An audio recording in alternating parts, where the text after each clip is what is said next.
Sosok aktor muda yang keciduk gandeng Giselle di pernikahan Luna Maya dan Maxime. Aktor muda yang keciduk gandeng Gisela Anastasia mencuri perhatian di pernikahan Luna Maya dan Maxime Boutir. Diketahui Luna Maya dan Maxime Boutir menggelar pesta pernikahan panjang di Bali sejak tanggal 7 Mei tahun 2025.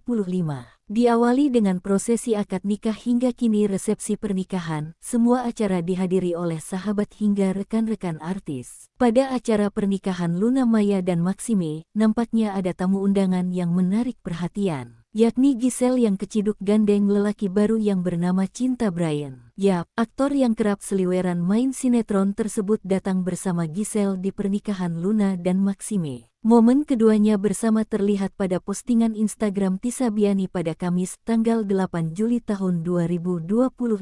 Nampak Giselle menggunakan dress neutral dan Cinta Brian berada di sampingnya menggunakan setelan jas hitam.